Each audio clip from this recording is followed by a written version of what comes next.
So as Trump, I'm sure you've seen this, has threatened the BRICS countries with 100% tariffs if they try to move away from the dollar and make their own currency. I'll read his tweet so everybody can hear it. Is the idea that the BRICS countries are trying to move away from the dollar while we stand by and watch is over. We require a commitment from these countries that they will neither create a new BRICS currency nor back any other currency to replace the mighty US dollar, or they will face 100% tariffs and should expect to say goodbye to selling into the wonderful US economy. They can find another sucker. There's no chance that the BRICS will replace the US dollar in international trade, and any country that tries should wave goodbye to America. So, what do you make of that? Yeah, well, it's classic Trump. Yeah, a lot of bluster. And well, first of all, the BRICS already made it clear that they have at the present time they have no intention of creating a BRICS currency. They are working on and making apparently some real progress on these alternative payment systems, um, which involves quite a bit. You know, you think it would be simple, but there's a whole infrastructure, and they're working on that infrastructure, and I'm sure that'll just go ahead. But there wasn't any concrete plans to create this a BRICS currency. Um, but at the same time, too, it's just yeah, I think a lot of countries that hear that um, are going to be further convinced of the need to join BRICS and to become a part of it. Because you just say, well, yeah, this is the problem. It's just that the U.S. is always looking to weaponize the dollar. It's looking to punish people or countries that don't toe its line. You know, we're sick of this. We want to have alternatives. And I think that he probably just contributed to that perception.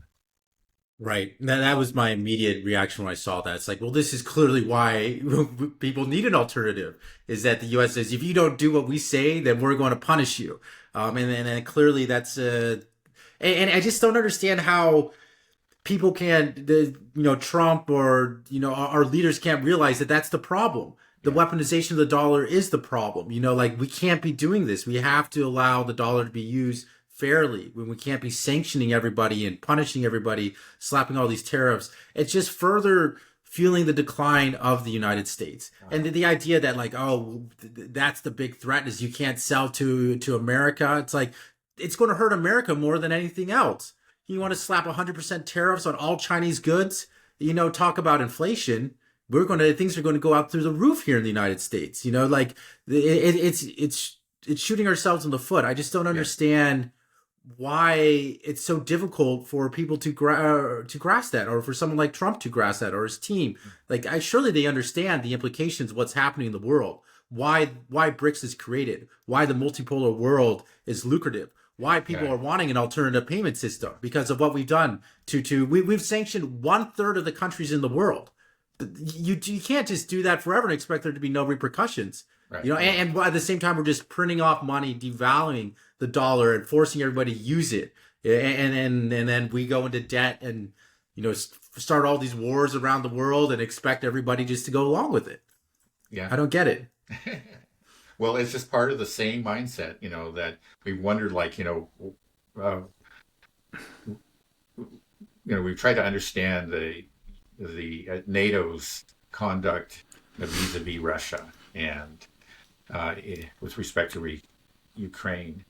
And again, we say it's irrational, but it's always a case of the West overestimating its own strength and underestimating the strength of the opposition.